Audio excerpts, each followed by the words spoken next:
Shoot जरी नाही झाला तर खाली खिळे राहायचे आणि खिळ्यामुळे विष लागून तो.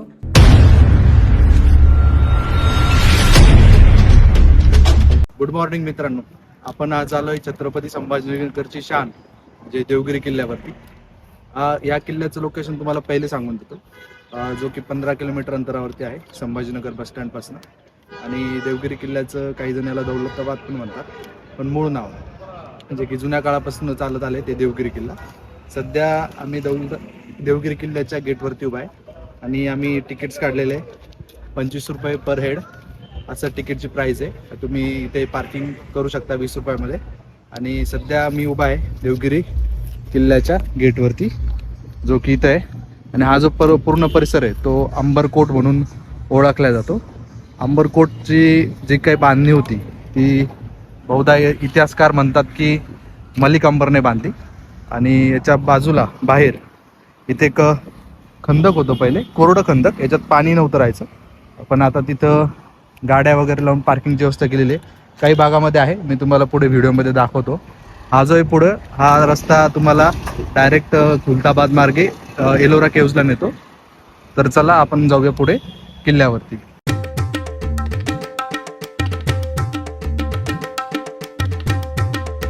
मित्रांनो, आपण तिकीट स्कॅन करून मध्ये जाऊया, पण त्याच्या आधी आपण सध्या उभा आहे अंबरकोटमध्ये. एक बाजू बाहेर तटबंदी आणि एक इथं तटबंदी मेन दरवाजा आहे, त्याच्यामध्ये आपण उभा आहे. त्याला अंबरकोट म्हणतात. अंबरकोट हा मलिक अंबरने बांधलेला. तर आपण आता किल्ल्यामध्ये जाऊया, बघूया पुढचा पूर्ण किल्ला.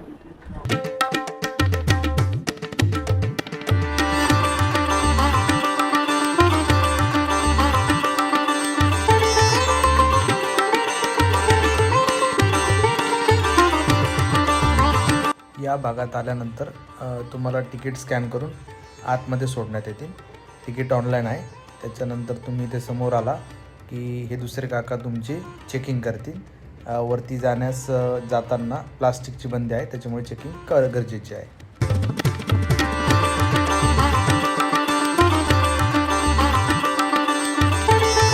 सध्या मी उभा आहे महादरवाजामध्ये. अंबरकोटपासून मध्ये आला की हा आहे महादरवाजा. तुम्ही याचं स्ट्रक्चर बघू शकता, जे की कर्व शेपमध्ये, म्हणजे इकडून शत्रू आला की त्याचा झुकाव जो आहे तो उजव्या साईडला असतो जनरली, त्याला सहज पळता येत नाही. तुम्ही इमॅजिन करू शकता की शत्रू मोठ्या संख्येने येतो आहे, तिथे धड पडतो आणि तो मध्ये आला की इथे हा येतो अंबरकोटचा भाग. त्याच्यानंतर इथे 2 वॉच टावर आहे, जे की आपण बाहेरून बघितले. आणि कुठे गेला, हे यादवकालीन किल्ला असल्याचं हा प्रूफ आहे. मित्रांनो, तुम्ही या महादरवाजातून मध्ये आलात की तुम्हाला असा वेगवेगळ्या प्रकारचे तोफा मिळते. आणि समोर एक दरवाजा आहे, या तोफामध्ये तुम्हाला वेगवेगळे चित्र दिसतील, मी तुम्हाला दाखवतो. याच्यामध्ये दौलताबाद किल्ला आहे, त्याच्यानंतर शिवनेरी किल्ला आहे, छत्रपती शिवाजी महाराजांचं जन्मस्थळ दाखवलं आहे. तोफा आहे, छोट्या मोठ्या सगळ्या प्रकारच्या तोफा आहे. त्याच्यानंतर इथं जयगड किल्ला आहे, म्हणजे प्रत्येकाचा एक फोर्ट आहे, म्हणजे फोर्ट दिलेला आहे त्यांनी. त्याच्यानंतर इथे एक मोठी तोफ ठेवलेली आहे, म्हणजे हा जो एरिया आहे कॅनॉन्स ॲट दौलताबाद फोर्ट असं दिलेलं आहे याला नाव. म्हणजे इथे वेगवेगळ्या प्रकारच्या ज्या काही तोफा होतात त्या दिलेल्या आहेत. त्याच्यानंतर शत्रू ह्या भागातून आला की याचं एक स्ट्रक्चर असं त्यांनी बनवलं आहे की राईट साईडला त्यांनी झुकाव दिलेला आहे.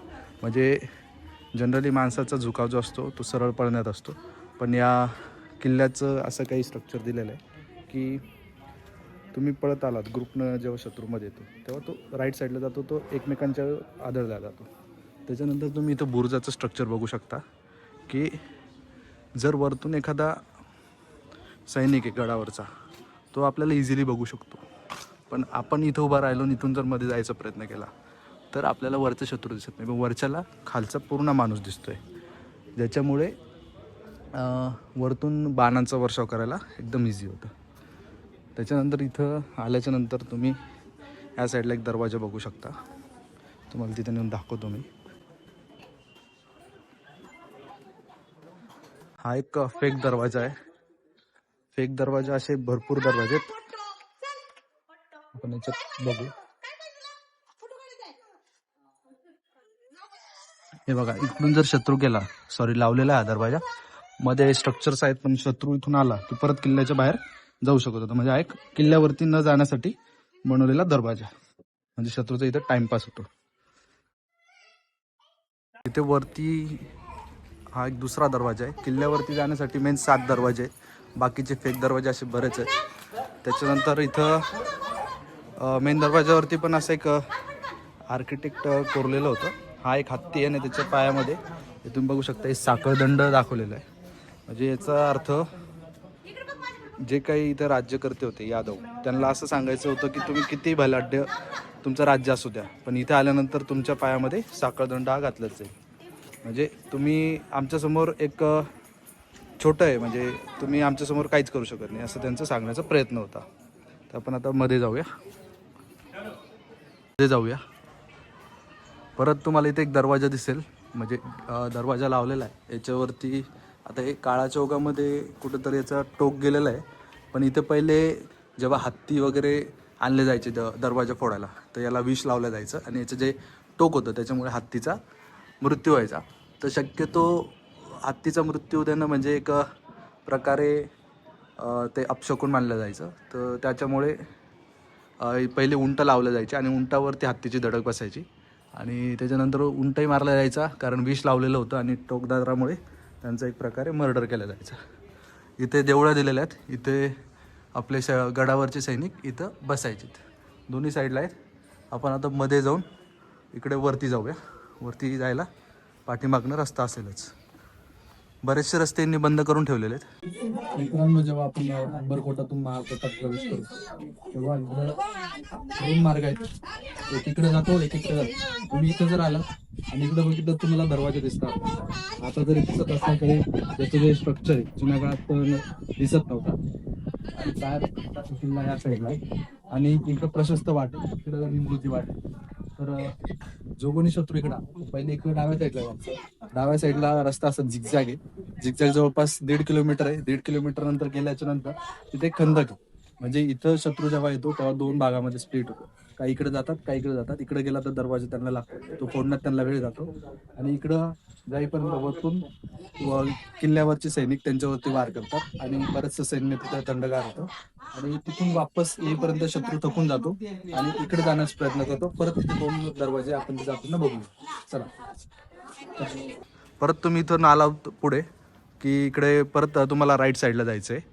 राईट साईडला म्हणजे इकडून शत्रू आला की तो परत सरळ जाईल. त्याच्यापेक्षा किल्लेदारांनी असं केलं आहे की तुम्ही राईट साईडला जा, म्हणजे इथं परत त्यांचं मोमेंटम तुटेल. आणि इथून तुम्ही बघू शकता वरती ह्या इथं परत देवळा आहे. तिथून शत्रू म्हणजे सैनिक जे होते किल्ल्यावरचे ते इथं मारा करू शकत होते त्यांच्यावरती. इथून तुम्ही मध्ये आलात की तुम्हाला इथं आता दरवाजे दिसत नाही आहे. ठीक आहे, इथं परत देवळ्या दिलेल्या आहेत. इथं आपले गडावरचे सैनिक लपून राहून त्यांच्यावरती मारा करू शकत होते. इथे आलात की ते तुम्हाला एक डाव्या साईडला दरवाजा दिसतोय. हा आपला 3रा दरवाजा आहे. आणि परत एक फेक दरवाजा इथं दिलेला आहे छोटा, म्हणजे अर्ध सैनिक इकडं जाईल. इथं पहिले दरवाजा असायचा, म्हणजे आपलं डोर राहायचा, तो आता काढलेला आहे. पण आता अर्ध सैनिक इकडे जाईल आणि अर्ध सैनिक इकडे जाईल. अर्ध सैनिक इकडे गेल्याच्या नंतर इथं पण एक दरवाजा होता पहिले. याच्यातून गेले मध्ये की जे काही सैनिक होतं ते परत किल्ल्याच्या बाहेर पडायचं आणि इकडून काही आपले गडावरचे सैनिक वगैरे त्यांना मारून टाकायचे. म्हणजे परत कुठेतरी मोमेंटम लॉस केलेला आहे. आणि इथं वरती सुंदर स्ट्रक्चर दिलेलं आहे. पहिले इथं वरती जाण्यासाठी मार्ग होता, पण आता आर्किओलॉजिकल सर्वे ऑफ इंडिया यांनी ते बंद केलेलं आहे. चला आपण पुढे जाऊया. तुम्ही पुढे आल्याच्या नंतर या 3ऱ्या गेटमधून आतमध्ये जायचं आहे. त्याच्या दोन्ही साईडला देवळं आहेत आणि त्याच्यावरती चबुतरासारखं केलेलं आहे बसण्यासाठी. आणि त्याच्यानंतर लगेच आपल्याला 4था दरवाजा दिसतो आणि त्याच्या बाजूला 2 असे चौरस टाईप दिसत आहे, त्याला खोकेसुद्धा म्हणतात काही जण. तिथं लाकडी ओंडका टाकला जायचा जेणेकरून हत्ती उंट मध्ये जाऊ नये म्हणून. आणि इथे बाजूला दरवाजा होता आणि समोर आल्याच्यानंतर तुम्हाला देवळासारखं दिसते. ते देऊळ नसून त्या काळातील दुकाने असल्याचं म्हटलं जातं. मित्रांनो, ह्या दरवाजातून तुम्ही आला, इकडे समोर आहे सरस्वती विहीर, त्याला सरस्वती बावडीसुद्धा म्हणतात. आणि इकडे समोर आपल्याला किल्ल्याकडे जायचं आहे. आणि ह्या इथून तुम्ही वरती आलात तर इथून उजव्या साईडला हे असं काही स्ट्रक्चर आहे. पहिले हा रस्ता चालू होता, पण आता भरपूर घाण झालेली आहे, त्याच्यामुळे वरती जाता येत नाही. तर वरती असं काही स्ट्रक्चर होतं की तिथून एक वॉच टॉवर होतं, काही सैनिकांना राहण्यासाठी खोली होती आणि तोफ सुद्धा तिथे ठेवलेली जायची. तर आपण सध्या तिकडे जाणार नाही, कारण तिकडे बंद केलेलं आहे त्यांनी. तिथे तुम्ही मार्किंग बघू शकता, म्हणजे ते धोकादायक यादीमध्ये त्यांनी टाकले. मित्रांनो, आपण त्या तिकडून आलेलो आहे आणि तिकडून आल्याच्या नंतर हा जो मित्र आहे, इथे एक कबर आहे, मस्जिद असू शकते ती पहिली. त्याच्यानंतर आपण त्याच्याच बाजूला सरस्वती विहिरीकडे जातो आहे, जी की पायऱ्यांची विहीर आहे. चला बघूया.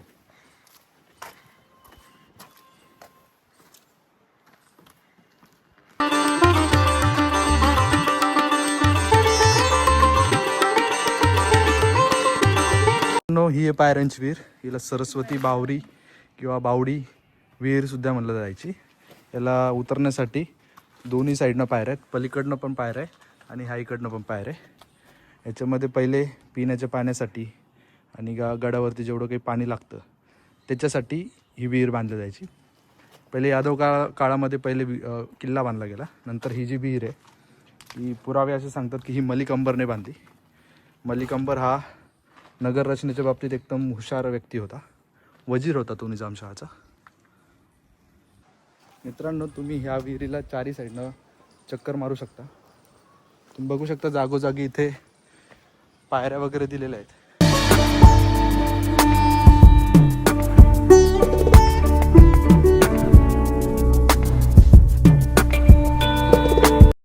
इथून तुम्ही गेटच्या मधून आलात की समोर जायचं आपल्याला.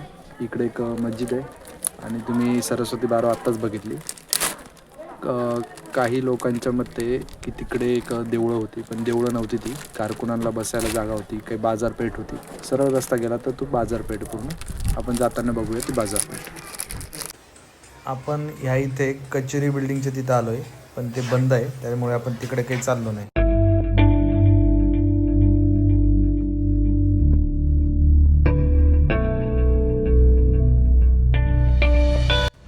मित्रांनो, ह्या पॉईंटला तुम्ही आलात की समोर चांद मिनार आणि इकडं डाव्या हाताला जायचं आहे हत्ती तलाव आणि भारत माता मंदिराकडे.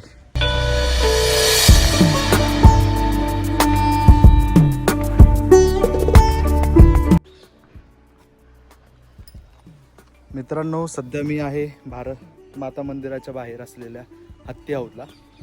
याला हत्ती हौद म्हणण्याचं कारण की इथे हा जो तळ आहे हा म्हणजे याचा आकार खूप मोठा आहे आणि याचं जर स्ट्रक्चर बघितलं तर चारही साईडला पायऱ्या आहेत उतरण्यासाठी, छोट्या छोट्या. माणूस उतरेल एवढ्याच पायऱ्या आहे, कुठे हत्ती उतरेल अशा पायऱ्या नाही. म्हणजे एकदा जर हत्ती याच्यात गेला तर तो बाहेर येणार नाही. म्हणून हा जो आहे इतिहासामध्ये जरी याची नोंद नसली तरी इतिहासकारांच्या मते हा काही हत्तींसाठी नव्हता, तर याचा आकार विशाल होता म्हणून हा हत्ती हौद. बाकी याचा जो उपयोग होता तो पाणी पिण्यासाठी आणि पाणी साचवण्यासाठीच केला जायचा. तर आपण आता इथून पुढे जाऊया हे भारत माता मंदिराचं गेट. मित्रांनो, आता आपण हत्ती तलाव बघितला.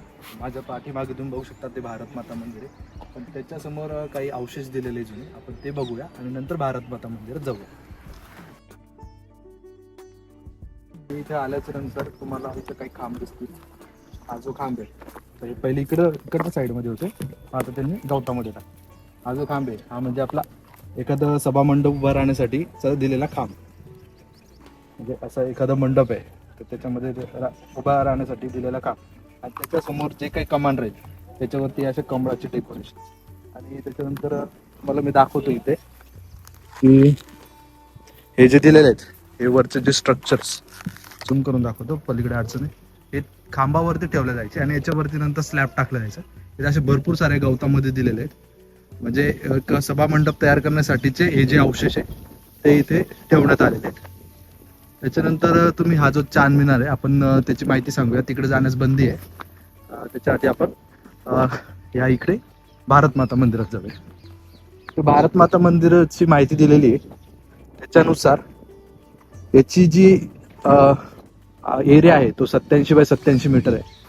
हे पहिले काही इतिहासकारांच्या मते हे जैन मंदिर होतं. तर याच्यावरती दिलेलं आहे की मस्जिदीचा उपयोग केला जायचा. जे काही शासन होतं 1318च्या काळात कुतुबुद्दीन मुबारक खिलजी याच्या दरम्यान याचं काम केलं आणि जामा मस्जिद म्हणून ही ओळखलं जायची. आता इतिहासकारांच्या मते तर हे जैन मंदिर होतं आणि इथे काही वास्तू सुद्धा आजूबाजूच्या मंदिरातून आणल्या जात होत्या. भारत माता मंदिरात येण्यासाठी तुम्ही हत्ती तलावाकडून सुद्धा येऊ शकता आणि पलीकडून ते चांद मिनाराच्या समोरून सुद्धा एक रस्ता आहे. आपण तिथून एक्झिट घेऊन आपण चांद मिनाराकडे जाऊ. मित्रांनो, आपण किल्ल्यावरती जातोच आहे, पण त्याच्या आधी एक त्याचा इतिहास बघून घ्या. ह्या किल्ल्याचं काम जवळपास राष्ट्रकूट घराण्याच्या काळातलं दिसतं. राष्ट्रकूट घराण्यात हा किल्ला चालू झाला बांधकाम. त्याच्यानंतर त्यांच्या काळात तो यादवांकडे आला. म्हणजे राष्ट्रकूटाच्या राजदरबारामध्ये कुठंतरी यादव होते. त्याच्यानंतर यादवांकडे आला. भिल्लम पाचवा जो यादवांचा राजा होता, त्या काळात या किल्ल्याचं भरपूर काम झालं. जो काही मेन किल्ला आहे तो, त्यानंतर जे खालचं काम आहे ते नंतरच्या काळात होत गेलं. त्याच्यानंतर जो त्यांच्या पुढे जे त्यांची पिढी आली म्हणजे रामचंद्र राय हा जो राजा होता, या राजाच्या काळात इथे अल्लाउद्दीन खिलजीचं आक्रमण झालं. आक्रमण म्हणण्यापेक्षा रामचंद्र रायच्या काळात यादव घराणं खिलजीच्या मांडलिकत्व त्यांनी स्वीकारलं. कारण हा किल्ला अजिंक्य आहे, याच्यावरती कोणीही आक्रमण करून जिंकलेलं नाही. हा फक्त फितुरीने जिंकलेला किल्ला आहे. त्याच्यानंतर पुढे चालून मोगल आले. मोगलाच्या नंतर इथे निजाम आले. त्याच्यानंतर इथे पेशवाई आली. त्याच्यानंतर इथे परत मोगल आले आणि त्याच्यानंतर इंग्रज आले. आणि स्वतंत्र भारताच्या नंतर हा देवगिरी किल्ला जशा अवस्थेत होता तसाही आज आहे. फक्त काही जे काही वास्तू इथे आहे ते पडलेल्या अवस्थेत आहे, पण एकदम सुव्यवस्थित अशा स्थितीत हा किल्ला आम्ही लहानपणापासून आतापर्यंत बघतोय. कारण इथे आम्ही सहलीला यायचो, पॅरेंट्ससोबत यायचो, मित्रांसोबत यायचो. पण आज किल्ला आम्ही फक्त बघण्यासाठी नाही तर तो एक अनुभव घेण्यासाठी आलेला आहे. कारण हा किल्ला म्हणजे एक नुसतं बांधकाम नाही तर एक अनुभव घ्यायची गोष्ट आहे. तर आपण हा किल्ला पुढे चालून बघूया आपल्याला इथे काय काय दिसतं. तर चला बघूया. मित्रांनो, आता आम्ही भारतमाता मंदिरामध्ये आहे. इथं वेगवेगळे तुम्ही खांब बघू शकता. पहिले हा पूर्ण सभा मंडप होता, पण काळाच्या ओघामध्ये तो पडला. नंतर आता इथं पूर्ण स्वच्छता वगैरे ठेवण्यात आलेली आहे. इथे वेगवेगळे खांब आहेत, त्याच्यावरची तुम्ही ही डिझाईन पण बघू शकता, आर्किटेक्ट वगैरे. हा इथं बघा, इथे एक हत्ती आहे. या साईडला काही दिसत नाही व्यवस्थित. ते कोरीव काम फोडलं गेलेलं आहे आणि सुंदर असं नक्षीकाम सुद्धा या इथे. हे बघा, बघू शकता तुम्ही. त्याच्यानंतर इथे वॉल कंपाऊंड आहे, त्याला पण आहे. इकडून एक दरवाजा आहे आणि ह्या दरवाजातून तुम्ही बाहेरचं हत्ती तलाव वगैरे बघू शकता.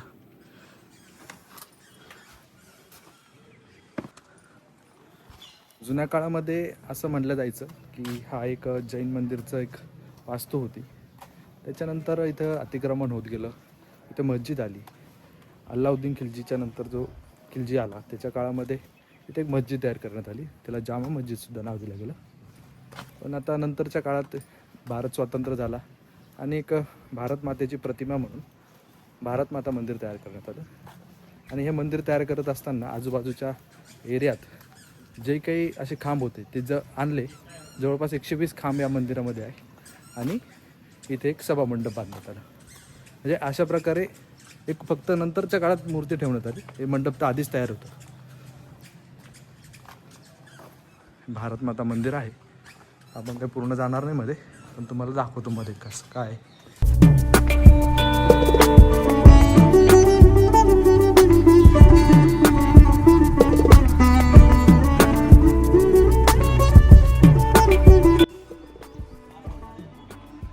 भारत माता मंदिर आहे.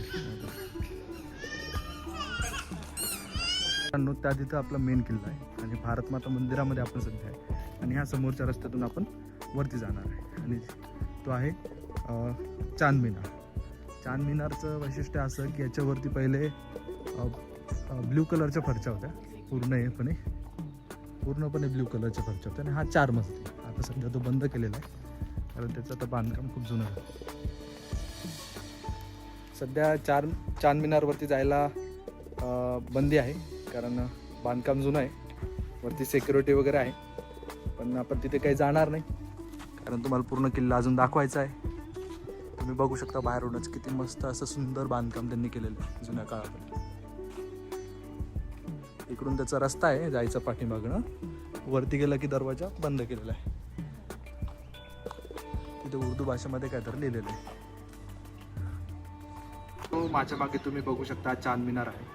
या चांद मिनारचं वैशिष्ट्य असं की बहामनी सुलतान जो होता इथला तुगलक घराण्याचा, त्याने गुजरातच्या सुलतानावरती विजय मिळवला आणि त्या विजयाचं प्रतीक म्हणून हा एक चांद मिनार बांधला गेला. याचे चांद मिनारचं वैशिष्ट्य असं की हा 4 मजली आहे. जवळपास देवगिरी किल्ल्याच्या अर्ध्या भागामध्ये पर्यंत हा किल्ला चांद मिनार येतो. आणि त्याच्यानंतर बघितलं गेलं तर याच्यावरती पहिले निळ्या कलरच्या फरच्या होत्या, जेणेकरून इथं रिफ्लेक्शन व्हायचं. म्हणजे किल्ल्याचं प्रतिमा जी म्हणतात, इमेज जी म्हणतात, ती याच्यामध्ये दिसायची. आणि त्याच्यामुळे हा जो आहे चांद मिनार एक वैभवशाली विजयाचं प्रतीक म्हणून हा देवगिरी किल्ल्याला मिळालेला एक भाग आहे. आपण त्या भागातून आलेलो आहे आणि अजून वरती जायचं आहे. आपण फक्त आता इथं मिनारजवळ आहे. इथं तोफ संग्रहालय पण दिलेलं आहे आणि तिकडे अमकास आहे. बऱ्याच भाग इथं बंद केलेलं आहे.